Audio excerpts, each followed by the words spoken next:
Bienvenidos, queridos hermanos y hermanas, a este encuentro con la Santa Palabra de Dios. Es una bendición, es una alegría encontrarnos unidos como Dios nos quiere, a todos. No importa la raza, el nivel social, económico, no importa la religión, no importa el partido político, todos somos hijos de Dios. Y Dios nos quiere a todos unidos en su amor. Y sobre todo unidos a través de la Santa Palabra de Dios. Solamente unidos seremos de bendición para este país, para el mundo y para la vida eterna. Le pedimos a ese gran Dios, Papito amado, que nos regale la gracia de profundizar, no solamente de estudiar, sino profundizar. Y no solamente profundizar, imitar, reproducir la imagen de Jesucristo, nuestro Señor. Eso se podrá con la fuerza, la gracia del Espíritu Santo. Le pedimos también a nuestra Madre Santísima, la Madre de Jesucristo, nuestro Señor, que nos dé esa gracia de poder amarlo, reproducirlo, para gloria de Dios y bien de cada uno de nosotros. Lo suplicamos en el nombre del Padre, y del Hijo, y del Espíritu Santo. Amén. Amén. Queridos hermanos, no hay otro nombre sobre la faz de la tierra en el que podamos encontrar solución. El nombre significa la persona. Y sobre todo en estos días de gran conflicto mundial, religioso, nacional, comunitario, familiar, es cuando necesitamos redescubrir a Jesucristo. Es urgente. No es un conocimiento. Queridos hermanos y hermanas, quiero convencerme y quiero convencerlos a ustedes de la urgencia de reencontrarnos con Jesús. El mundo se está cayendo. El mundo tiene lepra, como nunca la ha tenido. Y el enemigo, que sabe cuáles son nuestras debilidades, las está utilizando para ponernos a pelear, a discutir, a separarnos entre nosotros. Quien nos va a unir se llama Jesucristo. Entremos entonces a profundizar, pero con la idea clara de unirnos, porque si solamente conozco en profundidad a Jesucristo y no logra la unión con mi hermano, pues esto no funcionó. Estamos viendo a Jesucristo en las fuentes paganas y hemos visto algo también de las fuentes cristianas. Veamos Marcos 4:1, ¿de qué nos habla? Marcos 4:1. Y otra vez se puso a enseñar a orillas del mar. Palabra. Y se reunió tanta gente junto a él que hubo de subir a una barca. Y ya en el mar se sentó toda la gente. Estaba en tierra a la orilla del mar. Palabra del Señor. Gloria y honor a ti, Señor Jesús. Aquí entramos en las fuentes cristianas. Para recordar un poquito, hemos visto las fuentes no cristianas. A Tácito, a Plinio el Joven, a Flavio Josefo, el historiador judío. Y hemos visto algo de las fuentes que sí son cristianas, como San Pablo, cuando habla sobre todo de la maldición de la cruz, la resurrección, el linaje de David. Ahora entramos en algo más sólido todavía, como son los evangelios. Los 4 evangelios canónicos, canónico significa, la palabra canónico viene de canon. Canon viene de caña. Antes se medía con una caña. Yo decía, mide tantas cañas. Después pasamos a mide tantas varas. Ustedes recuerdan, nuestros abuelos, por varas. Y hemos llegado al metro. Entonces el canon es la medida de cuáles libros son considerados inspirados y cuáles no. Los 4 evangelios canónicos se fundan principalmente en el testimonio de los discípulos inmediatos de Jesús y en la primitiva catequesis cristiana. ¿Cómo sabemos que estos 4 evangelios son canónicos? ¿En qué se fundamentaron? ¿Cuál fue el criterio? A lo mejor nunca se lo habían preguntado. ¿Cómo hicieron para discernir cuáles si eran? Porque hay un montón de evangelios. Podemos hacer una lista larga de evangelios, desde el evangelio de San Pedro, el evangelio de Moisés, el evangelio, etc. Pero estos son los canónicos. 2 criterios. Testimonio de los discípulos inmediatos de Jesús y en la primitiva catequesis de Jesús. Se utilizaron sin ningún error ni problema. Son detalles para declarar canónico un evangelio. Después de la muerte del Señor, sus discípulos no pensaron en fijar enseguida por escrito la vida y doctrina del Maestro. Estaban tan llenos de él que podían sacar de su propia memoria todo cuanto precisaban para sus instrucciones y para sus discusiones. Escogían, desenvolvían su tema conforme lo exigían su predicación y la calidad de los oyentes. Era oral. Estaban tan repletos de Dios, habían sido testigos directos, estaban llenos del Espíritu Santo, que no se les ocurría andar escribiendo nada, apuntar nada. ¿Por qué? Porque lo tenían en su corazón. Este nivel se ha perdido en gran parte. Hoy andamos con Biblia, andamos con papeles, con libros, y sin embargo, no estamos enamorados de Cristo. Estamos enamorados del esposo, de la esposa, del nieto, etc. A veces de nosotros mismos, pero no de Jesús. Y ese es el gran problema. Y el enemigo sabe que eso está pasando, por lo tanto, con facilidad nos derrumba. Derrumba a través de cualquier cosa. Se fueron formando breves relatos que se transmitieron oralmente y después se fueron reuniendo con el tiempo en pequeñas colecciones. Se atendía más al contenido que a la sucesión cronológica de los acontecimientos. No se preocuparon, sobre todo, leemos a Marcos, también un poco a Lucas. Se preocupa más de narrar un hecho, no de situarlo en su momento histórico. Este va después de este, no. Simplemente se acordaban y lo escribían. Les interesaba fijar el hecho, no relatar una historia cronológica. A nosotros sí nos interesa.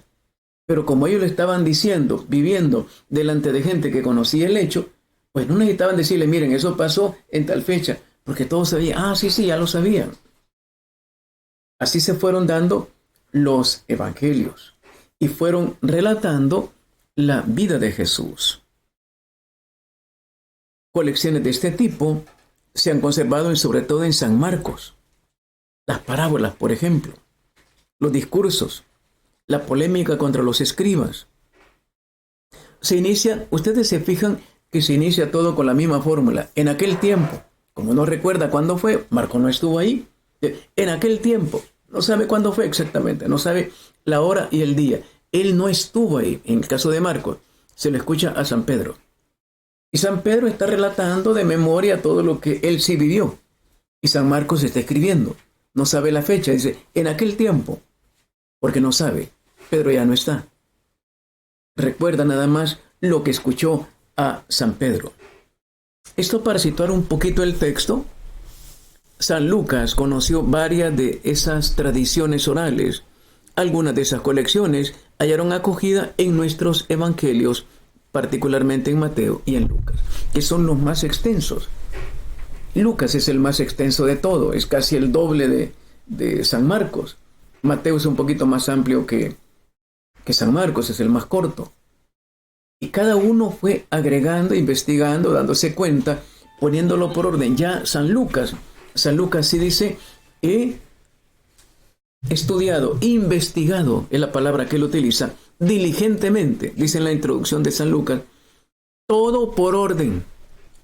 Ya San Lucas se preocupa, como él no fue testigo, él fue discípulo de San Pablo, entonces le interesa ahora situarlo cronológicamente. Y para nuestro estudio, sobre todo San Lucas va a ser muy importante, porque vamos a situar a Jesús en el momento histórico de acuerdo al Imperio Romano, que es el que estaba de turno en ese momento. Esto nos va a dar una pista sólida de la existencia real histórica de Jesús. Porque uno de los grandes trucos, una de las grandes armas del enemigo es hacer pensar que Jesús no existió, que es un invento de la Iglesia Católica, que es un invento de los últimos años, que Jesucristo no murió en la cruz, etc. Eso para tener una idea un poquito clara. No se trataba de escribir biografías, sino de instrucciones religiosas. Cuando estudiamos Biblia tenemos que ser muy finos, si no nos vamos a equivocar. Si a veces no hay una secuencia histórica de Jesús, es porque al autor sagrado no le interesaba esa secuencia, le interesaba la instrucción, de acuerdo al público que estaba escuchando enfrente. Pero llegará un momento en que a nosotros, 2000 años después, sí nos interesa situarlo en su momento histórico. Pero hemos hablado de evangelios. ¿Cómo se llaman estos evangelios? Canónicos. Pero hay evangelios que son no canónicos. ¿Cómo se les llama? Apócrifos. ¿Qué significa apócrifos? Que son sin autorización. Los evangelios apócrifos no coinciden totalmente con los otros 4 evangelios. Y tienen algunas exageraciones, algunas cosas que no concuerdan, que no fueron utilizados directamente por los apóstoles, cuya fecha, los más antiguos, se remonta a lo sumo al siglo II.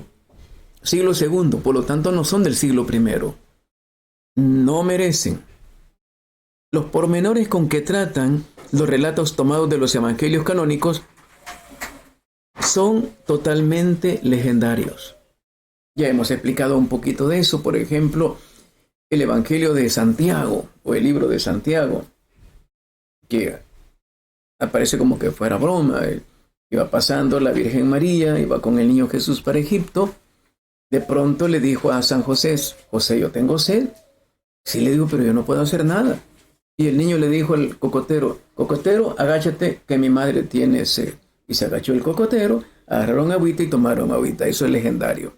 ¿Habrá pasado? Muy difícil. Son evangelios apócrifos. Eso para explicar, tienen algunos hechos que sí son interesantes, pero mezclados con fantasía, diríamos en este momento.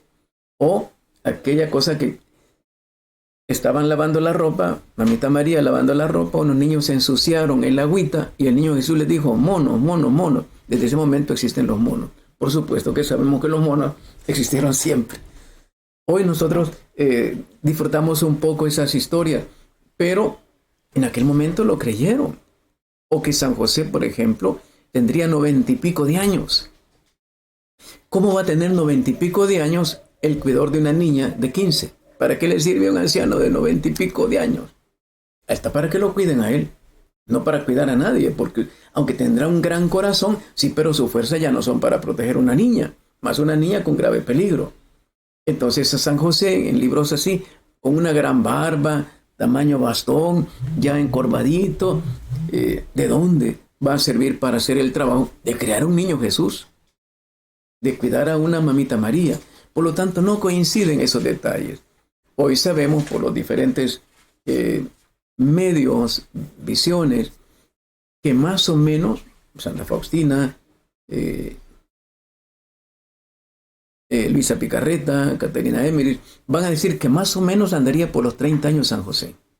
Más o menos. Pero no era el anciano de 100 años tampoco. Entonces, 30 años es interesante por lo que vamos a estudiar, que a los 30 años, según el pueblo hebreo, una persona era adulta, responsable. Si tendría unos 30 años más o menos, ¿qué le da con que Jesús va a salir a la vida pública y espera esos 30 años por esa costumbre? Podríamos aceptar que tuviera 30 años, pero no 100. Y se están divulgando mucho las imágenes de San José dormido. Y entonces todo el mundo anda con José dormido. No, momento. Dormidos todos dormimos. Es muy peligroso hacer la imagen de San José que todo el tiempo andaba dormido. No. Que dormido le hablaba a Dios es otra cosa. Pero no que todo el tiempo estaba dormido. Es bien peligroso. Entonces todos a dormir también. No. Nos inventamos otra historia, ¿verdad? Es bien peligroso.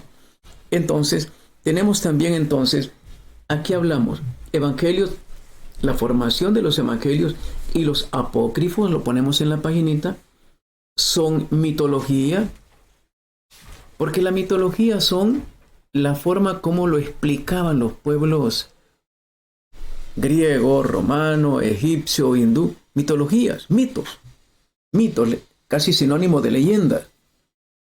Entonces, pero en nuestro caso concreto nos interesa descubrir que no es mitología, que no son apócrifos, que es una realidad.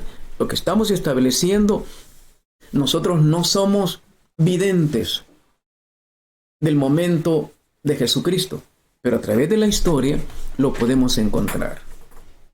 Y como dice el mismo Jesús en el Evangelio de Juan, dichosos los que creen sin haberlo visto.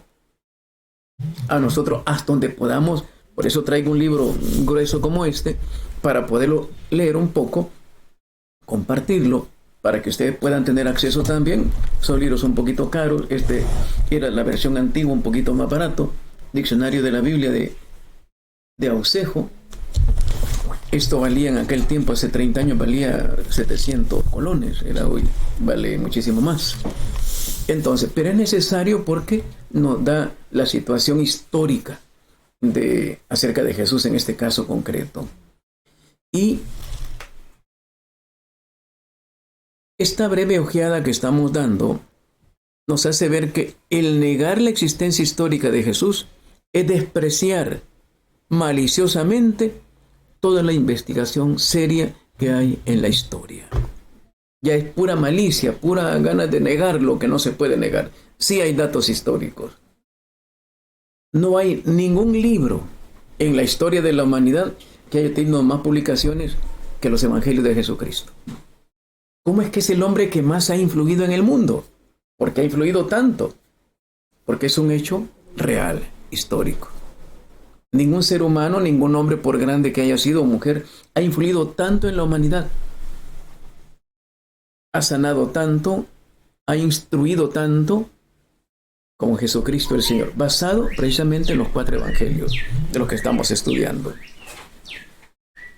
Aún en nuestro tiempo hay autores que opinan que no fue una personalidad histórica, sino una figura mitológica, un dios solar, un dios redentor nada más, adorado por una división de los judíos, que simplemente era un hombre, y que fue la iglesia el que lo presenta como hombre y Dios. Esos son los argumentos de gente o mal informada o gente tendenciosa, pero detrás de eso tenemos que ser muy listos. Está el enemigo trabajando fuertemente. ¿Cuánta gente hoy, en nuestro tiempo, jóvenes deseosos de encontrarse con la verdad, van a una librería, compran un libro de cualquier cosa y terminan siendo ateos? Antes iban a misa, me lo cuentan las mamás. Mire, me dice, mi hijo compró un libro. Y yo, como soy de criterio amplio, le dije, está bien, comprarlo. Ahora ya no va a misa, ni se confiesa, ni reza. La culpa es suya, la culpa es suya. ¿Cómo es que le permite comprar cualquier libro de cualquier cosa? Mire, ha perdido a su hijo, le van a pedir cuenta. Allá abajo. El enemigo está trabajando mucho. Pero desprendámonos un poquito de el mundo. Pensemos en nosotros, en la religión cristiana católica, en la religión cristiana, cómo la ha dividido ya. El siglo X hizo la gran división en Iglesia Ortodoxa, la partió en 2 partes, ortodoxa, la oriental y la occidental, que somos nosotros. Y después en el siglo XVI, con Martín Lutero, otra gran división, y Satanás contento de dividirnos. Tenemos que buscar la unidad. Pero aún dentro de la Iglesia Católica hay un montón de grupos que no se llevan en la misma parroquia. Y en el mismo ministerio, cada comunidad no se lleva con la otra comunidad, y cada subministerio se pelea con el otro subministerio. Mire lo que nos está avisando hoy el Señor. Nos va a poner a pelear a todos contra todos.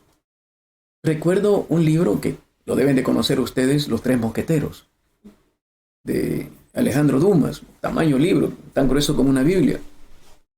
Y él decía en Los 3 Mosqueteros una frase que siempre fue famosa: todos para uno y uno para todos. Así lograron vencer, eran 3 mosqueteros más D'Artagnan, eran espadachines y lograban vencer a los demás. Todos se defendían, los 4 se defendían, qué buen equipo. Nosotros no logramos eso, nos está dividiendo. Usted va a misa, unos se sientan por ahí en una esquina, mire, y otros se sientan por ahí en la otra esquina, mire. Aunque estén de celeste y blanco los 2 grupos. Uno por allá, no es que yo soy de este grupo, yo soy del otro subministerio. Ni en la iglesia nos aguantamos. No puede ser. No, así no. Así no. No. Y unos van a misa, otros no van a misa. Cada quien hace lo que quiere. Cada quien. Cuando se fundó este ministerio, por ejemplo, Jesús dijo, documentos raíces, los quiero a todos juntos. Vayan a misa juntos. No dijo separados. Eso no aparece nunca en el documento. Estamos haciendo el juego al otro. Este es bien necesario. Ya no peleemos entre nosotros los cristianos. Decía Jesús Tardían Romero, que Dios lo bendiga. De cada 100 malas palabras que se dicen en el cristianismo, 95 son protestantes, 5 son católicas. Y le quemaron los CD, etcétera, al pobre hombre. Pero también adentro estamos en guerra. Estamos en guerra por todos lados. Y los partidos políticos, y los equipos de fútbol, etcétera, las clases sociales. Todo el mundo viendo de menos al otro. Es un problema, pero centrémonos en nosotros. ¿Qué tipo de cristianismo estamos estudiando? Donde cada uno tiene su amiguita, su amiguito, y venimos a buscar carne, venimos a buscar un puesto, carisma, y no buscamos al Señor. Claramente no lo buscamos a Él, vamos a terminar dividiéndonos. A esto nos tiene que llevar el texto. ¿Qué tipo de evangelio estoy estudiando? El Dios único que se ha manifestado, que se sigue manifestando, Padre, que sean uno. Hermano de cualquier denominación evangélica, te invito a que seamos uno. Tú que me estás viendo a través de las redes. No importa si eres adventista, eres testigo de Jehová, de las asambleas de Dios, de la luz del mundo. Todos somos hijos de Dios. Y no hay ningún Dios para cada una de las denominaciones evangélicas. Hay un Dios para todos. Hermano católico, tú que me estás viendo a través de las redes, no hay un Dios nada más para los carismáticos, otro para los encuentristas, otro para los cursistas, otro para... Todos somos hijos del mismo Dios. Ya es tiempo que nos unamos. No importa si tú vas a la iglesia del Calvario de Santa Tecla, que es una iglesia pobre, o vas a las iglesias más altas y finas del Escalón, o etcétera, otro lugar donde hay iglesias muy lujosas. Todos somos hijos de Dios. Y el Dios es único en su estudio, en su formación. Y es tiempo que nos unamos. ¿Para qué estudiamos Biblia si no nos vamos a unir? Si no vamos a imitar el único ejemplo. Cuando San Pablo dice en la 1 Corintios 11:1, imítenme como yo estoy imitando a Cristo, se había desprendido de todo. Lo estudió, lo analizó y se dio cuenta que había que desprenderse de todo. Y cuando él dice esa frase, ya se había desprendido de todo. Lo podemos decir nosotros. Imítenme, como estoy imitando a Cristo. Desprendámonos del ego, de la división. Desprendámonos de ese montón de cosas feas, de la idolatría. Y sigamos al único Cristo. Para eso nos tiene que llevar. No es un mito, no es un Dios solar. Es un Dios encarnado único. Eso para entender un poquito la fuente cristiana. Veamos otra cosa. Hoy pasamos siempre a la cronología. Ya entramos en un terreno un poquito más sólido. Lucas 3:23. Vamos a encontrarnos con San Lucas 3:23.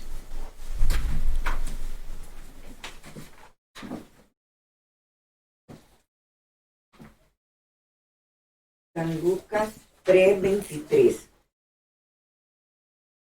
Tenía Jesús al comenzar unos 30 años. Se creía que era hijo de José, hijo de Elí. Palabra del Señor. Gloria y honor a ti, Señor Jesús. Ya, esos son datos bíblicos, son datos históricos, un griego, San Lucas, que se preocupa de situar históricamente a Jesús. Tenía unos 30 años. ¿Y por qué le interesa decir eso? Porque él conoce la costumbre hebrea de que a los 30 años era aceptado el testimonio de una persona y considerado maestro. Ya es maduro. Y Jesús, qué hermosura, supo esperar hasta los 30 años. Nosotros somos desesperaditos. A los 10 ya nos queremos casar. Y queremos sacarnos la lotería a los 12. Y queremos ser herederos a los 14. No, hombre, mire, qué hermosura. 9 meses Jesús en el vientre materno. 9 meses. Y después esperar 30 años para salir a la vida pública. Uno dice, qué preciosidad de paciencia. Nosotros somos agitaditos. Ya, no, eso no es de Dios. Eso no es de Dios. Ya es tiempo que nos pongamos en orden. Hay momentos de correr, pero hay momentos de caminar y hay momentos de estar. Aprendamos a Jesús. Jesús lo era. Había momentos en que estaba en oración, un momento salía en carrera, pero todo el tiempo andaba en carrera. Hay momentos para todo. Entonces, aquí sitúa el contexto histórico acerca de Herodes, que murió en el año 750 del Imperio Romano, 4 años antes de Jesucristo. Cuando, según los cálculos, en el año 4, recuerden que hubo un error en el cálculo de la era cristiana, eso lo descubrieron allá por el siglo V. Descubrieron que había un error de 4 o 6 años, por lo tanto no estaríamos exactamente en el año 0, 2022, sino que diría 2024, 2025, pero lo dejaron así porque ya cuando se dieron cuenta, habían pasado 600 años, ya no podían darle vuelta a todos los datos, pero se dieron cuenta que hubo un error. Entonces, pero esto sería que muere en el año 4 antes de Cristo, más o menos. Según el Imperio Romano, que tenía su propio cálculo, era el año 750 del Imperio Romano. Porque recuerden que Herodes murió cuando el niño Jesús estaba en Egipto. Cuando el angelito llamó a San José, que en ese momento estaba descansando, normal, lo agarró dormidito, le dijo, mira, ya se murió aquel, regresen. Había muerto por lo menos unos 4 años antes de, esperaron su tiempo, regresaron y no se fueron a Belén, sino que se fueron a Nazaret. Para evitar el contacto, porque los seguidores de Herodes todavía andaban por ahí dando vueltas. Para situar un poquito la historia, el niño ya tendría entonces unos 4 o 5 años, más o menos. Ya era un niño mayorcito. Impresionante, ¿qué pasó haciendo la Divina o la Sagrada Familia en Egipto? No lo sabemos, pero debe haber sido muy difícil. En un pueblo que no conocía, sin dinero, porque mamita María tenía la buenísima costumbre que todo lo que le regalaban, todo lo regalaba. No estaba de avara, codiciosa, enterrando el dinero, era metida en cuenta bancaria. No. Todito lo que se quedaba con lo necesario y lo demás repartirlo inmediatamente. Así la habían formado a ella, así formó a Jesucristo el Señor. Así deberíamos ser también nosotros. Lo que estamos ahí atesorando, el montón de ropa, el montón de zapatos, el montón de para qué, el montón de cuca, el montón de hongo, el montón de polvo, ¿para qué? Mire, tenemos que aprender el estilo único de Jesús. Pero veamos otro texto que nos va a ayudar un poquito. 3.1, siempre en San Lucas. 3.1 de San Lucas.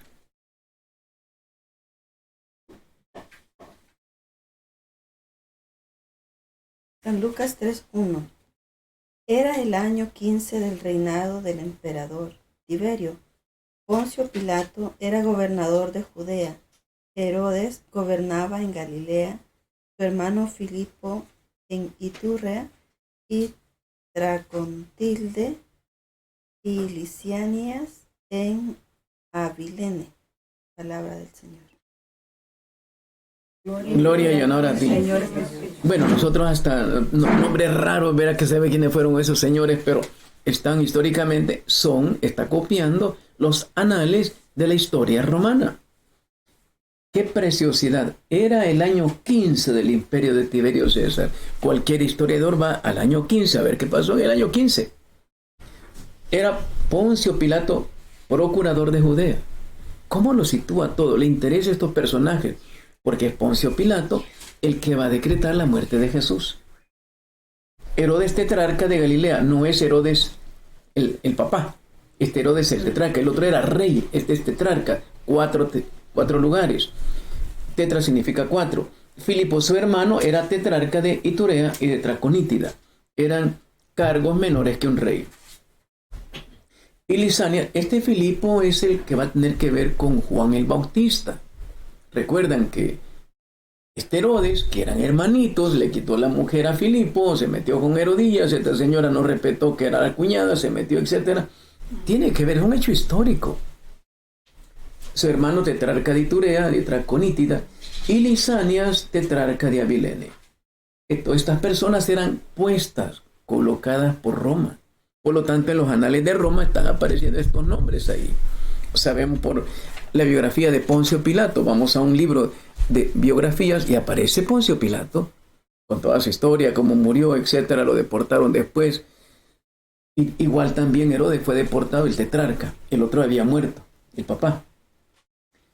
Todo eso lo sabemos, y si vamos un poquito a la historia, sabemos que Herodes el Grande, Herodes el que buscó matar a Jesucristo, era un hombre muy cruel. Había matado a Juan Hircano, que era el que le tocaba el puesto, lo mató para quedarse con el puesto. Era un hombre muy sanguinario. Por eso entendemos por qué quiso matar a Jesús, porque todo el que quisiera ocupar su puesto lo mataba, fuera un niño o fuera un adulto. Eso para situar un poquito, esa es historia. Entonces, esto nos interesa, ¿por qué? Para entender a Jesucristo. ¿Por qué lo quisieron matar? Ese hombre era tan malo. Mató a uno de sus hijos, que él pensó que le quería quitar el puesto, lo mató. Mató a una de sus mujeres, porque tuvo varias mujeres, poligamia. Pensó que le quería quitar el puesto, también la mató. Era un hombre serio. Y se sabe un poco de Herodes el Grande. Él sabía que era un hombre odiado. Primero, no era judío, era de una tribu cercana, pero él maquinó para quedarse con el puesto de judío, siendo no judío. Como había hecho tanto daño, había creado el templo de Herodes, grandísimo, pero a base de la pobreza de un montón de gente. Había un barrio miserable, el barrio de Fel, que estaba cerca. Muchísima gente lo odiaba. Entonces él dijo: cuando yo me muera, muchos se van a carcajear de mí. Pues para que no se rían, dio una orden: agarran a todos los dirigentes de Israel, los meten en un lugar y los matan a todos. Así la gente por lo menos va a llorar, aunque no sea por mí, pero van a estar llorando ese día. Miren la orden que había dado. Era un hombre muy cruel.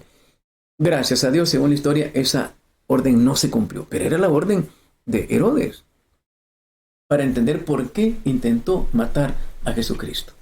Era un hombre astuto. Recuerdan que le dijo a los magos de Oriente: vayan y averigüen dónde está para ir a adorarlo. No, para ir a matarlo. Todo eso lo tenemos que saber. Esto nos sitúa en un contexto totalmente histórico. Estamos hablando de los anales. Un griego de formación, médico de formación, pues con un conocimiento bastante amplio, investiga exactamente todos estos detalles, que no los puede rebatir un romano porque estaban en sus propios libros. Y los romanos, hemos dicho, tenían cualidades muy buenas. Los seres, no todos los seres son malos totalmente, no. Tenían cosas muy buenas. Escribían todo lo que pasaba. Mejor que nosotros. Nosotros nos reunimos y no hay actas. Hay su ministerio que no sé qué es lo que hacen. Se reúnen, sí, para ver para qué, cuándo y cómo. Y qué es lo que hacen, a saber. Es increíble. Y les mando que traigan reporte y no hay reporte tampoco. Así somos nosotros. ¿Cuántos papás no saben lo que están haciendo sus hijos? Yo supongo que no estaba en tu casa. Yo suponía que ¿por dónde vos estabas, niña?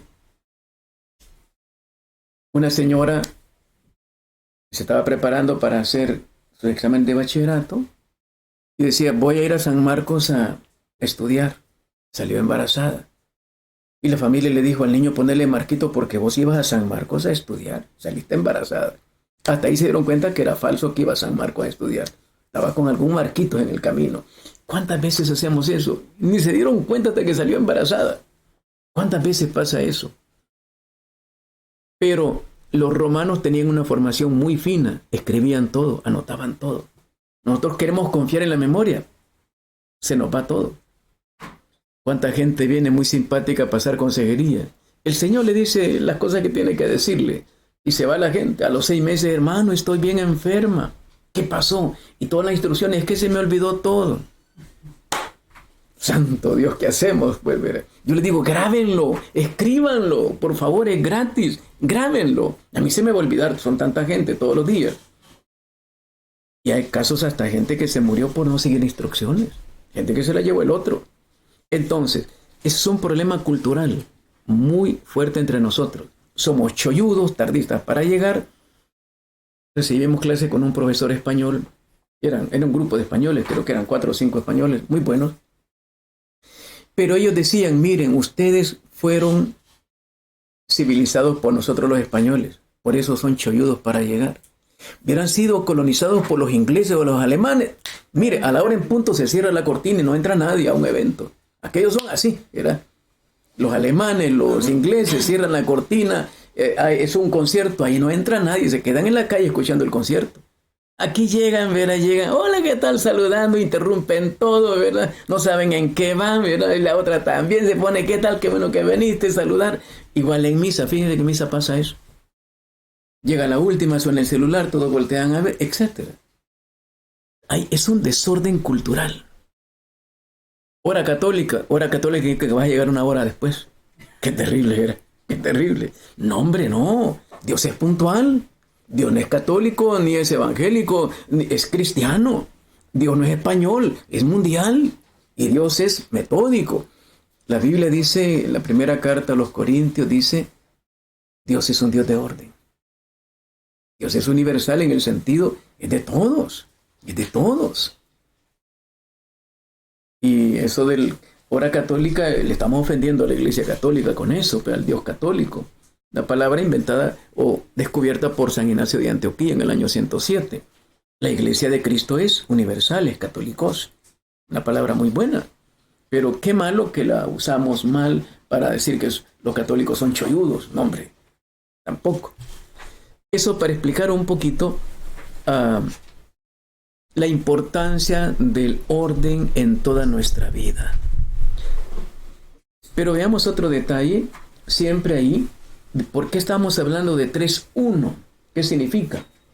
Que va a aparecer un gran personaje llamado Juan el Bautista. Si leemos el 2, dice, en el pontificado de Anás y Caifás, los conocía, que Anás era el poder detrás del trono, y había un hijo de Anás que se llamaba Anás también. Los conoce. Fue dirigida la palabra de Dios a Juan, hijo de Zacarías. Está situando la vida del Bautista para relacionar al Bautista con Jesucristo, porque el Bautista es que va a anunciar a Jesucristo. Entonces sitúa al Bautista en un contexto histórico.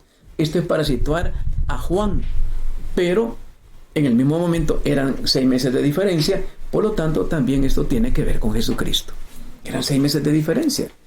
Lo que está diciendo para Juan vale también para Jesús. Eran 6 meses de diferencia en la misma zona, eran primos. Por lo tanto, vale para identificar la historia de Jesucristo el Señor. Veamos Juan 2:23, nos va a decir otro momento, Juan 2:23. San Juan 2:23. Mientras estuvo en Jerusalén por la fiesta de la Pascua, muchos creyeron en su nombre al ver los signos que realizaba. Palabra del Señor. Gloria y honor a ti, Señor Jesús. Aquí aparecen que hubo 3 Pascuas, según el Evangelio de San Juan. En el 2:23 aparece uno, en el 6:4 aparece otro, y en el 3:1 aparece otro. Recuerdan, ya en la Pasión dice, sabiendo Jesús, era la Pascua que iba a ser entregado. Entonces, claramente hay 3. Esto indicaría que Jesús vivió 3 años. Para eso nos sirve. Si estuvo en 3 Pascuas, quiere decir que estuvo en 3 años. Que fueron no completos, 2 años y medio, pero fueron 3. Porque fueron 3 Pascuas. Esto ya nos sitúa en un contexto cultural del pueblo de Israel. Si menciona 3 Pascuas, eran 3 años. Murió el 15 de Nisán, es el calendario judío, que para nosotros es el 7 de abril. Recuerden que ellos tenían otros nombres de calendario, otro día lo traemos aquí para compartir el calendario judío, que corresponde al 7 de abril del año 30. Murió el 15 de Nisán, 7 de abril del año 30, es la fecha más aproximada cuando murió Jesucristo. Era el año 30 de nuestra era, según el cómputo inicial, como lo contaron al principio, antes de descubrir el error. Jesús tendría más o menos entonces unos 30 o un poquito más. Si nació 4 años antes, cuando muere Herodes, tendría 30 más 4, 34. Entre 33 y 34 tendría Jesús al momento de morir. Eso para situarlo.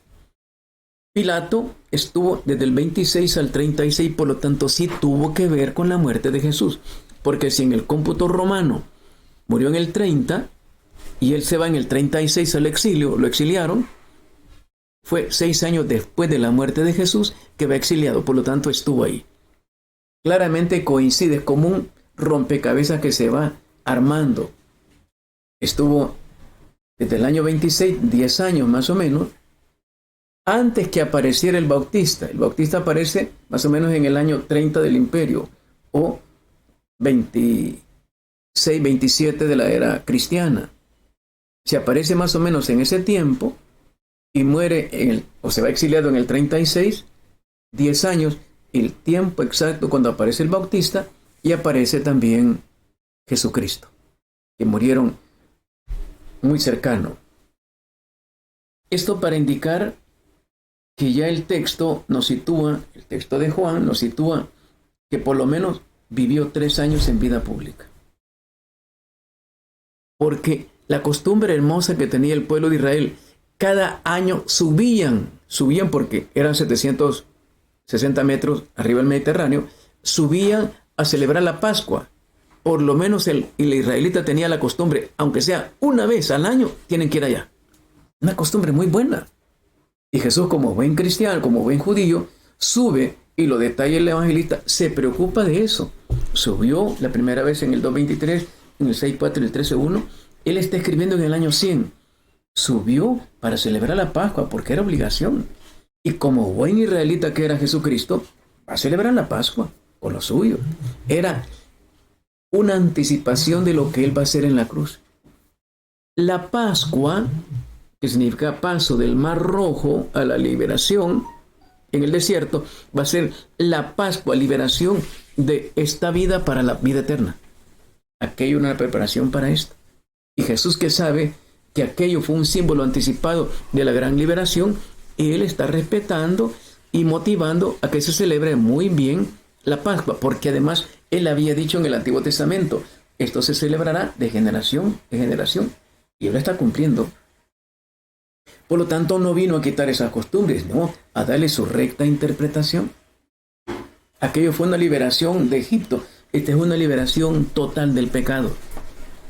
Y claramente 3 veces, por lo tanto, 3 veces, 3 Pascuas, por lo menos estuvo ahí, unos 3 años de vida pública.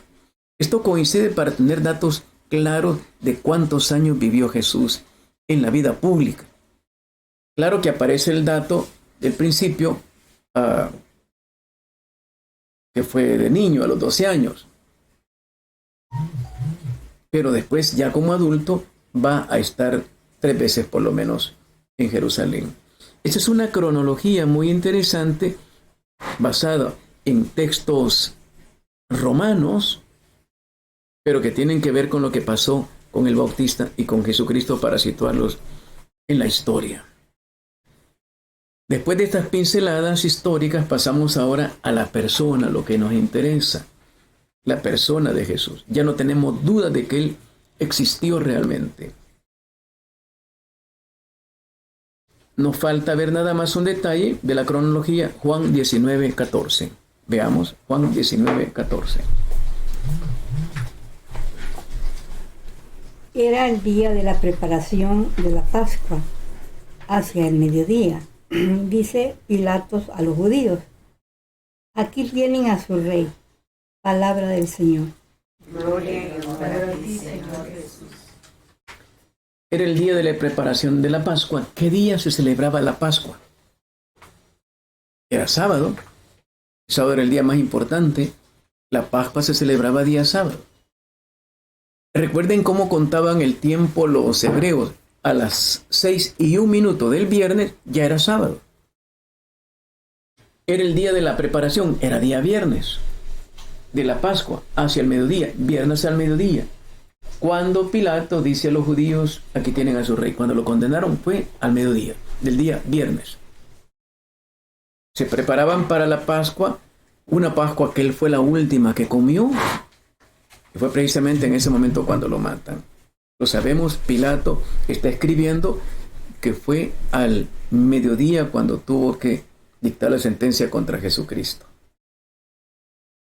Ese es otro término cronológico que nos ayuda a entender a qué horas inclusive murió. Porque volvemos a la par del tribuno, estaba el secretario anotando todo lo que estaba pasando. Después solo lo firmaba y lo mandaban a Roma. Los anales de Roma estaban en un montón de libros donde todo esto tenían obligación de escribir y enviar a Roma todo lo que estaba pasando en todo el mundo. Estaban los secretarios escribiendo ahí, no se les escapaba nada, lo revisaban así, firmado por Pilato, y después lo mandaban. Por lo tanto, son datos históricos. Entremos ahora en la persona de Jesús. ¿Cómo era Jesús? ¿Cómo nos quiere Jesús a nosotros? ¿Cómo espera que seamos nosotros? Veamos un poquito Lucas 11:27. Lucas 11:27. Vamos a ver.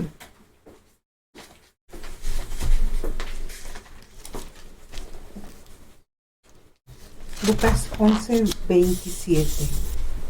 Estaba él diciendo estas cosas cuando alzó la voz una mujer entre la gente y dijo: dichoso el seno que te llevó y los pechos que te criaron.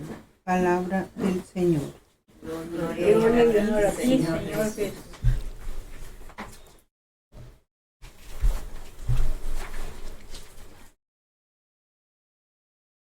Este resumen que hemos hecho un poquito rápido de la cronología de Jesús. Podemos detenernos en un montón de detalles. Pero eso nada más para que tengamos una idea. Entramos ahora en la persona de Jesús. Esto nos va a llevar a la pasión de Jesucristo. Como hombre, los evangelios no describen el exterior de Jesús, no lo sabemos.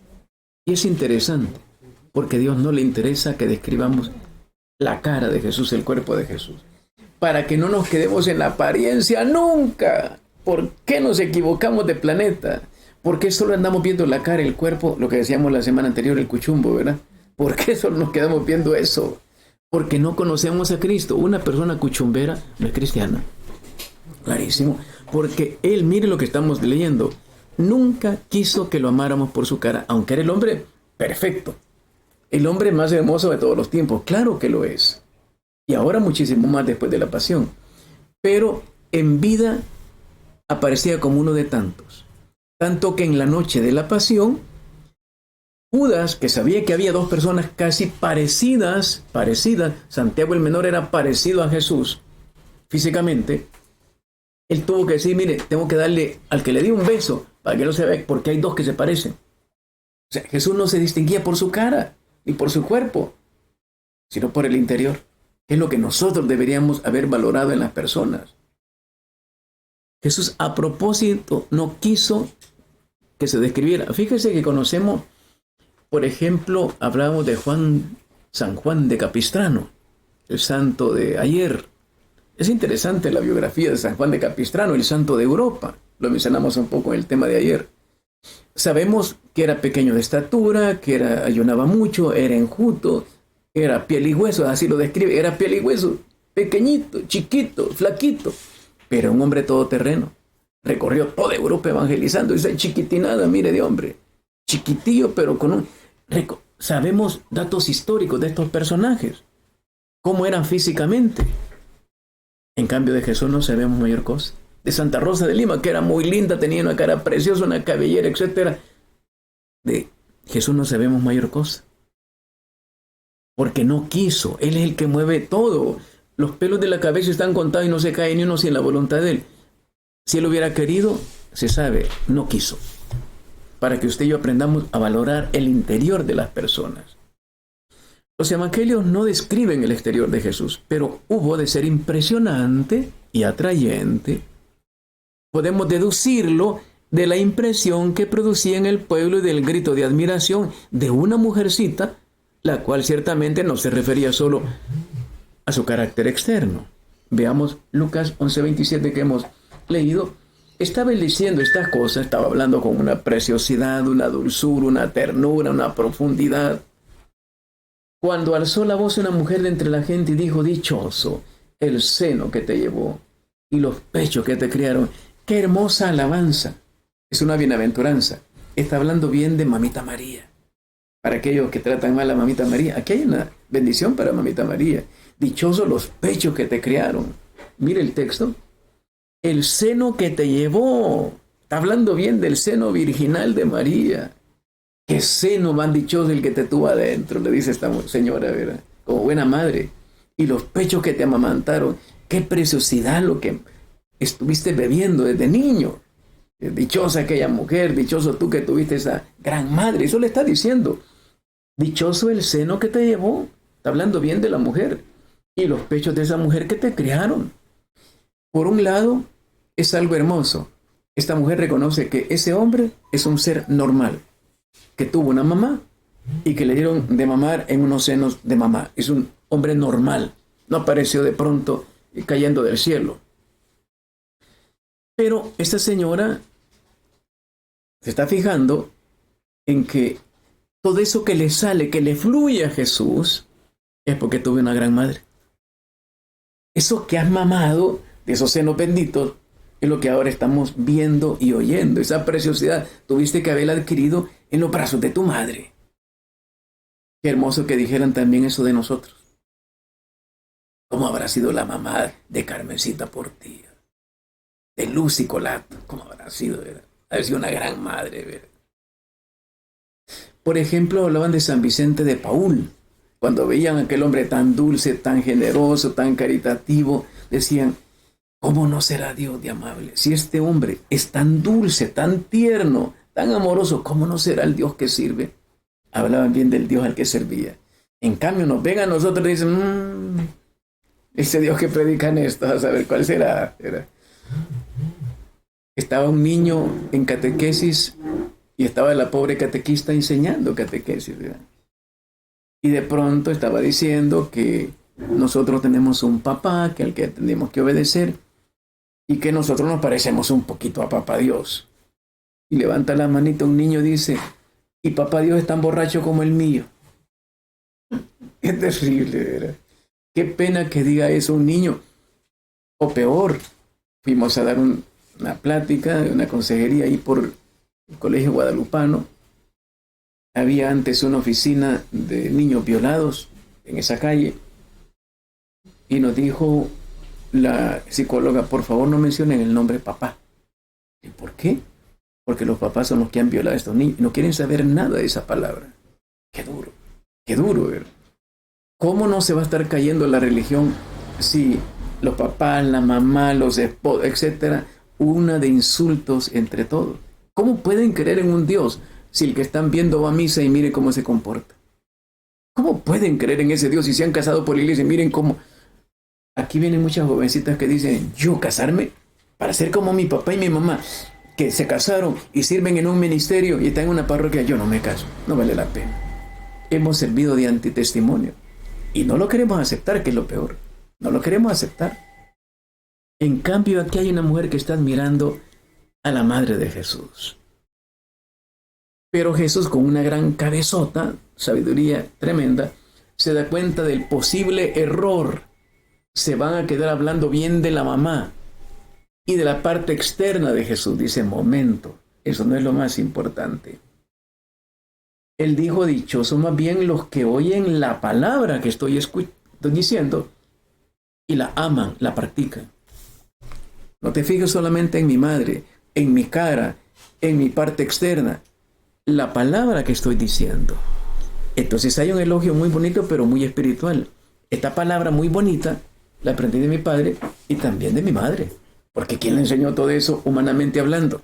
Él es Dios, pero como niño nació de Mamita María. Y Mamita María fue la gran maestra de Jesucristo, hay que entenderlo. No solamente en la sangre de María, también en la formación que le dio Mamita María.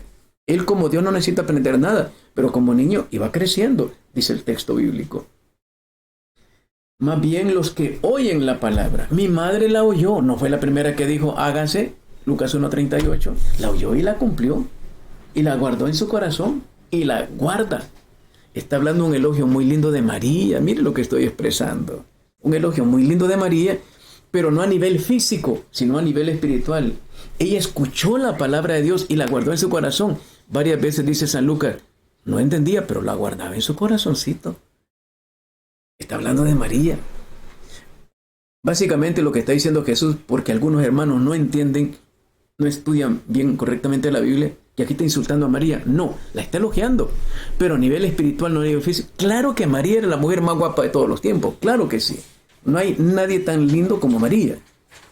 Santa Bernardita de Lourdes, cuando se encuentra con la Virgen María, y llevaron a un pintor, el mejor del mundo en París, a que pintara con indicaciones de Bernardita, le dice, ¿esto era lo que usted vio? No, dice. Lo que usted ha pintado a lo que yo vi, hay una distancia de la tierra al cielo. Y se enojó el mejor pintor del mundo y ¿qué culpa que usted no pueda pintar? ¿Qué culpa que usted no pueda pintar la niña? Pero es que la vio. Nosotros, como no hemos visto a Dios, nos quedamos con cualquier cosa, mire, con cualquier bicho andaba. ¡Qué terrible! Mire. Se nota que no somos cristianos. Se nota que cuando usted vea que un cipote, una cipota se queda viendo solo el carapacho. ¿Quién es la más linda? Bromeamos un poquito, ¿verdad? Con alguien. Mire, me dice, yo tengo mi celular lleno de fotografías. Entonces usted le pregunta al celular, ¿quién es la más bonita? Usted, porque usted es la única que aparece en su celular. Pues sí, ¿verdad? Pues sí. Eso se llama idolatría. Van a andarse, mira, cuando mando fotos a cada rato, eran de ladito, porque tienen cuerpo bonito, cara bonita, se llama idolatría, no es cristianismo, aunque esté sirviendo en parroquia o ministerio, se llama idolatría. Mire qué hermoso. Tiene que cambiar nuestro estilo de ver las personas. Si todos viéramos el interior, valoraríamos la belleza interna que hay en cada criatura. No la despreciaríamos por la parte externa. ¿Cuánta gente preciosa hay? El cura de Ars, dicen que era chiquitín. Y además, como comía muy mal, papas hervidas, era medio verdoso y flaquito. Y cuando le iban a él, ¿y el santo cura de Ars dónde está? Él, se asustaban de ver ese flaquito. Es el patrón de los curas. Lo hubiéramos elegido por cara, no lo elegimos nosotros. Era muy feíto. Era chiquitín, así todo flaquillo, verdoso. Era. No somos cristianos. Pregúntele que está cerca de usted. Y tú eres cuchumbera todavía. Pregúntele. Miren, los que oyen, mire qué hermoso lo que estamos explicando. ¿Estás oyendo la palabra y la vas a guardar en tu corazón? ¿O te va a resbalar? Porque muchos se echan gelatina, vean el pelo para mí, se les pasa. Mira, cuando voy a la barbería me dicen eso, gelatina, no quiero que se me quede la palabra, por favor, quiero que se me quede. Pues no me eche gelatina. Mira, porque si no, se resbala, era la cosa, mira. Y no solo los hombres echan gelatina, también las señoras echan gelatina, ¿verdad? Muy bien. Eso para ver qué tipo de Dios estamos siguiendo. Alguien que le da importancia, número uno, a la palabra y a guardarla en el corazón. Si tú la amas, la vas a poner en práctica. No la amas, no la vas a poner en práctica. Te vas a inventar otro cristianismo, que es lo que estamos haciendo. Vamos terminando con otra cita bíblica. Veamos Marcos 3:20. San Marcos 3:20. Vuelve a casa. Se aglomera otra vez la muchedumbre, de modo que no podían comer. Palabra del Señor. Gloria y honor a ti, Señor. ¿De qué nos habla ese texto muy conocido? Pero mire qué interesante. Vuelve a casa, tenía su casita, que no era de él, pero tenía un lugar donde pernoctar. Jesús no tenía casa. El Dios dueño del universo no tiene casa. No está ansiando vivir en la parte más alta de San Salvador. No está soñando con salir de la zona marginal para irse a una zona. No. Vuelve a su casa, donde le quedaba cerca. En cada pueblo había un lugar donde lo recibían. Betania o Cafarnaúm o Nazaret. Se aglomera otra vez la muchedumbre de modo que no podían comer. Ya anda con el grupo. Podían comer. Había gente ahí. Tanta gente. ¿Y por qué lo seguía tanta gente? porque era una preciosidad de doctrina lo que él estaba viviendo. La gente se quedaba y decía, es que nunca nadie ha vivido como ese hombre. Es que habla tan bien y se le nota que lo está viviendo. La generosidad, la ternura, la dulzura, la misericordia. Qué precioso ese hombre. Mira cómo habla, cómo vive. Y se le nota que lo está viviendo, lo más importante. La gente quería escucharlo. Iban a escuchar. Es que nadie ha hablado como ese hombre, dice el Evangelio de Juan. Se enteraron sus parientes y fueron a hacerse cargo de él. Decían, está fuera de sí. ¿Por qué? Quiero explicar esto. Porque para el israelita la comida era sagrada. El momento de comer era el momento más amigable posible. Tenían básicamente 2 comidas. Una a la mitad de la mañana, otra al caer de la tarde. Pero para el israelita el momento de la comida era muy importante, no como nosotros. Come cualquiera, come en el refrigerador, en la cocina, caminando. No, era una ceremonia. Comer significaba encontrarse de nuevo con Dios Creador. Era una ceremonia religiosa. Entonces, que alguien se brincara ese momento era muy grave. No como nosotros, no comiste, no, hay camino, échamelo en una bolsa y voy. No hay problema, ¿verdad? No, aquello no te vas a sentar, esta es una ceremonia, vamos a hacer la oración al Padre, que bendiga los alimentos, sintámonos como hermanos. Por eso Jesús instituyó la Santa Eucaristía. Era un momento hermosísimo de amistad. No se lo podían brincar. Pero hay algo que sí puede, la necesidad de los demás. Y era tanta la gente, Jesús compasivo, tenía su celular pegado, decía, como no, ahorita tengo que salir, disculpen, tápenme la comida y ya regreso. Y salía a atender a la gente. Nosotros no, que esperen, o me estoy comiendo mis sagrados alimentos, hay que se mueran los feos, yo estoy, mira, me decía una hermanita bien simpática, no me dice que no se mueran los feos, sino quién nos va a enterrar a nosotros. Era interesante, era. Entonces, mire qué hermosura estar disponible las 24 horas del día sin pedir nada, sin condiciones. Ese es el cristianismo que estamos descubriendo en la Biblia. Y no es que estaba loco fuera de sí. Sí, estaba loco, pero de amor por nosotros. Estaba tan necesitado de ayudarnos que dejaba la comida en segundo término, que era muy importante. Sí, pero es más importante la salud de las personas. Si alguien está necesitándome, Don Bosco tiene anécdotas muy interesantes en esa línea. Pasaba todo el día haciendo todo el tiempo andaba caminando, haciendo cosas, era increíble. Y le decía a mamá Margarita, ¿te sentís bien? No, mamá, me duele la cabeza. ¿Cómo no te va a doler la cabeza si no has comido? ¿Cómo no? Aquí tengo la comida. Ay, es cierto, se me olvidó comer. Se le olvidaba comer. A nosotros no, mire, el momento de comida es para tomar energía, rellenarnos, ¿verdad? El equipo comelón, etcétera, ¿verdad? Mire, no, ¿está bien comer? Claro que sí. Pero cuando hay una emergencia, salgamos en carrera. Y emergencias para nosotros tienen que estar todo el tiempo.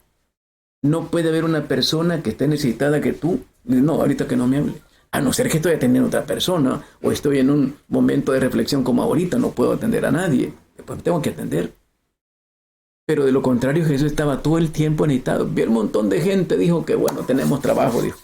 A comer, no, ahorita, primero, tápeme la comida, los frijolitos ahí después, ahorita voy a atender gente. Decían, este está loco, eso nunca lo hemos visto por aquí. Pues hay que ponerlo en práctica. La gente primero. ¿Cuál es uno de los grandes problemas de los cristianos? Primero para mí, segundo para mí, tercero para mí, si sobra algo también para mí. No, eso es todo para los demás, todo para los demás. Aquel gran santo italiano, el apóstol de Roma, ¿lo recuerdan? El apóstol de Roma. Aquel hombre que andaba caminando todo el tiempo te metía en las tiendas, en los mercados. San Felipe Neri. Decía, tenía una frase, su refrán favorito. Todo para los demás, nada para mí. Nosotros al revés. Todo para mí, nada para los demás. Ese es un cristiano. Todo para los demás, nada para mí. Estamos aprendiendo a Cristo. Cristo lo dio todo, ¿o no? Hasta su sangre. Entendamos, este es el Cristo que va a salvar al mundo. Ahora, si nosotros con estas citas lográramos practicarlas hoy, el mundo se salva. Estaríamos pendientes del hermano, de la hermana, mira que él no ha comido, mira no vino a la reunión, hablemosle, a ver qué necesita, veamos si podemos hacer la cabuda, le ayudamos con una cora aunque sea, mira, pero no podemos. O solo vas a ayudar a la persona que te cae bien. Eso se llama carne, dice el capítulo 5 de Mateo. Esa es pura carne. Solo vas a ayudar a tu grupo. Aparece un anuncio por ahí en el periódico. Se necesita secretaria, piel blanca, 25 años, joven, sociable y de la religión tal. Ya excluyeron a todas las demás religiones. Ya la excluyeron a todas. No vale, no funciona. Todos somos hijos de Dios. Y no importa si es piel blanca, piel negra, no importa. Pero todos somos hijos del Señor. Entonces tenemos que pensar en esto. Disponibles para todos las 24 horas del día, a partir de ahora. Y valoramos a las personas por el interior, por estas grandes cualidades, no por el cuchumbo, no por el cacástle. Disponibles. Que todo mundo, qué lindo terminó con Santa Teresa de Calcuta. Decía Santa Teresa de Calcuta, que nadie que venga a mí se vaya de mí sin llevarse algo de mí. Nosotros, mira, ¿y qué te sacas de andar en esos grupos? ¿Qué te sacas? ¿Te pagan algo? Mira, gastando tu tiempo, deberías estar haciendo billetes, no que en esos grupos ahí. Y quieren que a la fuerza te pongas esa falda larga de ribete. No, ¿por qué? No, mire, aquí estamos invirtiendo el mejor tiempo del mundo. Ayer terminábamos la evangelización. Qué lindo, yo quiero terminar con esto, dándole gracias a Dios, porque ayer era el Día Mundial de las Misiones. ¿Y qué cosas de Dios? No teníamos permiso para celebrar allá porque ese lugar es prestado, alquilado. Tuvimos que salir en carrera, ni modo. Y no sabíamos que era el Día Mundial de las Misiones. Lo celebramos como una misión en San Vicente. Andábamos 70, bien contentos allá, mire. Y la gente, mire, muy generosa, abrió su corazoncito. No, mire, aquí los vamos a atender, vénganse para acá. Al final hicimos una brevísima petición. Le pasaron un papelito cuando ya estábamos finalizando. Mire, por los hermanos que han colaborado. Mateo 10:41, hasta un vaso de agua fresca que has dado en mi nombre te será recompensado. Tienen corazón de cristianos los hermanos. Y preguntaron, ¿cuándo van a regresar? No es fácil mover 70 personas, no es fácil. Y esta vez fue porque nos sacaron de por ahí, ¿verdad? Íbamos a dar por otro lado. Pero por allá quisieron que los 70 estuviéramos todos los domingos. Mire qué gente más necesitada. Por aquí no nos quieren, por allá sí nos quieren. Bendito sea Dios. Vayan, dijo Jesús, donde los quieran. Y no se peleen con quien no los quiera, no hay problema. Pero estén atentos, la caminata es buena, ¿verdad? Nos cae muy bien el ejercicio, andamos como hermanitos todos, ¿verdad? Y la gente nos ve y dice, que el Padre dijo, qué bueno que andan misionando, qué bueno que andan en salida, como dice el Papa Francisco. Esto es de Dios, lo que estamos haciendo es de Jesucristo. Jesucristo todo el tiempo andaba hacia afuera. Padre eterno, te damos las gracias al finalizar este encuentro contigo. Sabemos que en la persona de Jesús estás tú, papito, está tu Santo Espíritu, está Mamita María, que hemos reflexionado un poquito, está San José, está toda la corte celestial, los ángeles y los santos, los que estuvieron con Santa Teresa de Ávila en el momento que la espada atravesó su corazoncito, lo que se llama transverberación. Señor, gracias. Queremos que eso continúe con nosotros. Que ese amor tuyo siga penetrando en nosotros para que nos parezcamos a ti y lleguemos a la unión profunda, perfecta, Señor Dios. Te lo suplicamos una vez más, que ya no haya divisiones entre nosotros, que ya no haya murmuraciones, críticas, malos entendidos. Señor, cuánto daño nos está haciendo eso. Y no paramos las murmuraciones, y no paramos las críticas, y andamos trasladando los chambres, las calumnias, las difamaciones. Señor, tú nos has enseñado a estar disponible, a ayudar a los demás, no a la crítica, a la murmuración de los demás. Ayúdanos. Queremos ser cristianos auténticos, queremos ser parte de la salvación del mundo, no de la destrucción del mundo. Ayúdanos, te lo suplicamos. En el nombre del Padre, y del Hijo, y del Espíritu Santo. Amén. Queridos hermanos, unidos en el nombre de Jesús, hasta la próxima, si el Señor nos lo permite. Hasta la próxima.